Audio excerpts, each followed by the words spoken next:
Flávio Fontinelli Locke é graduado e mestre em filosofia pela UFMG.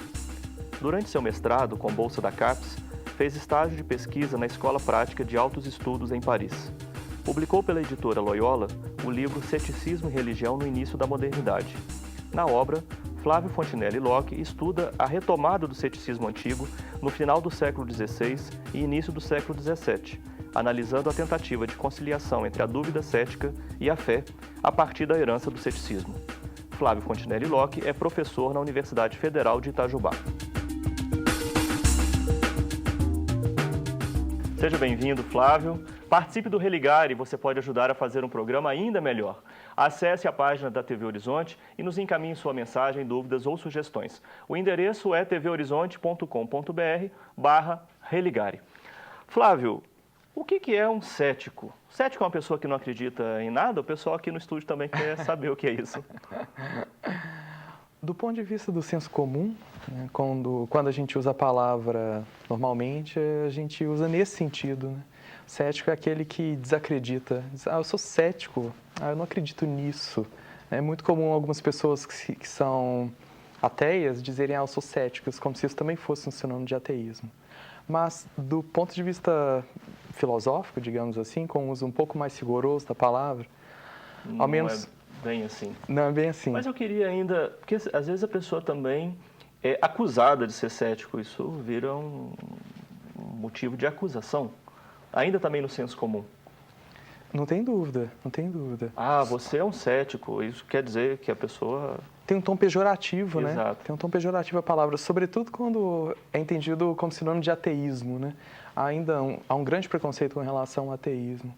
Mas em filosofia não é bem assim, né? O que é o termo ceticismo? Olha, do ponto de vista, digamos assim, filosófico, ao menos quando a gente pensa a partir dos céticos antigos, né, o ceticismo surgiu na antiguidade, o cético é simplesmente alguém que investiga, alguém que se interessa por uma determinada questão, por um determinado assunto e que se põe a pesquisar aquilo, que se interessa em saber mais e busca encontrar a verdade acerca daquele assunto. Uma maneira, eu acho interessante de compreender o que é o cético, é em oposição ao que seria o contrário de um cético, que é um dogmático. O dogmático é um tipo de filósofo, ou tipo de pessoa, se a gente quiser, que julga ter encontrado uma verdade sobre um determinado assunto, ele tem ali uma determinada certeza e para de investigar, porque eu já sei, eu já tenho a resposta. O cético não. O cético é aquele que investiga, mas que considera ao mesmo tempo que nenhuma resposta satisfatória foi encontrada. Então ele permanece sempre na investigação. É o permanecer na investigação. Exatamente. Você disse, o ceticismo surge na antiguidade. Quais são as características desse período em que surge o cético? Em que contexto surge o cético na antiguidade? Que pergunta difícil. O primeiro cético, por assim dizer, se chamava Pirro de Elis. É uma figura que aparece no período helenístico, né? Mas ele próprio não se denominou cético. Sim.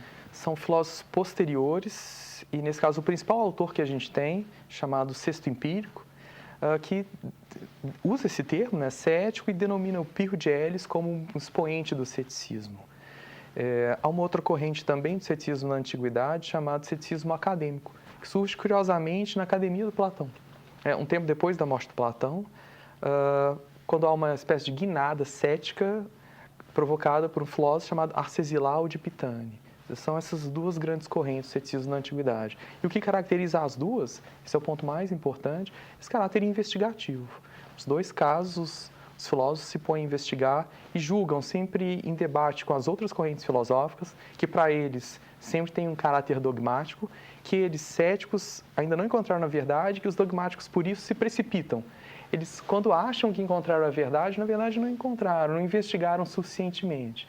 Eles tomaram uma decisão um pouco, tanto quanto apressada. Sim. Nesse caso, esses outros filósofos que também se entendem como investigadores, nem por isso se entenderam céticos. Não. Esse período helenístico, ele foi muito importante para os primeiros séculos do cristianismo. Há, nesse momento, um diálogo entre a tradição cristã emergente e essa corrente de pensamento? Já se pode notar aí uma aproximação? Ótima pergunta.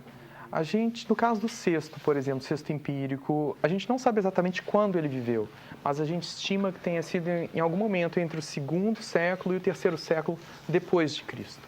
Nele não há qualquer referência aos cristãos, absolutamente nada. Em Cícero, Cícero é um filósofo anterior, ele vive o final da República em Roma, também não há absolutamente e nem pode haver nada sobre os cristãos. Mas há um filósofo importante, na verdade, Agostinho, que é um cristão, esse sim debate com os acadêmicos propriamente. Ele tem inclusive uma obra chamada Contra os Acadêmicos, em que ele tenta mostrar, defender o ponto de vista cristão, claro, em debate, em crítica feroz aos acadêmicos, em particular a Cícero. Isso implica entender que nesse momento o cristianismo se entende numa perspectiva dogmática? Uau! Não sei responder direito, viu?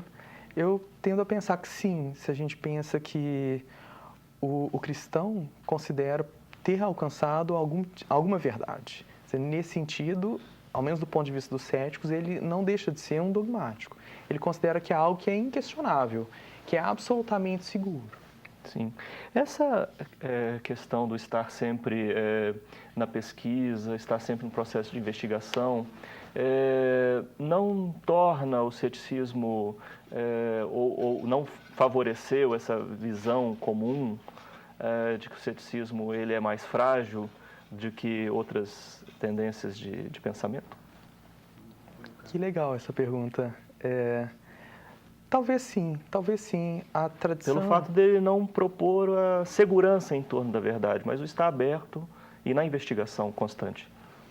Flávio, eu acho que sim. Na verdade, a tradição filosófica, ao menos o cânone da filosofia, né, como hoje na academia a gente pensa, é sempre formado pelos filósofos dogmáticos, aqueles que propuseram realmente grandes teorias ou sistemas. Né? Os céticos nunca têm grandes propostas nesse sentido.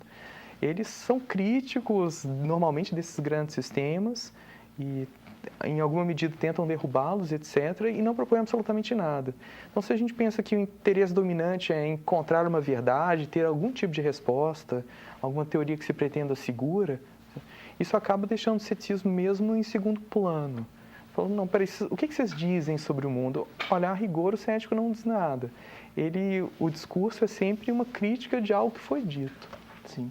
Pensando que foram os filósofos dessa tendência mais sistemática, os que predominaram ao longo da maior parte da tradição de pensamento no Ocidente, essa quase voz solitária do ceticismo, ela não passou também, então, despercebida ao longo da maior parte dessa tradição? Ou há, né, assim, momentos na história que outros céticos vão sendo encontrados, ou que essa corrente vai se mantendo ativa? Como é que ela se desdobra, por exemplo, nisso que comumente se chama o pensamento medieval, né, esse pensamento predominado pela teologia cristã, teologia de Agostinho, depois a teologia de Tomás de Aquino? Como é que o ceticismo atravessa, né, todo esse período? Ou ele fica esquecido? Pois é. Tradicionalmente se considerava que o ceticismo ficava como que adormecido durante o período medieval, como se a crítica de Agostinho tivesse sido suficiente para resolver a questão. Demolir a proposta. Exatamente, demolir o ponto de vista cético e dizer, olha, esses não interessam mais.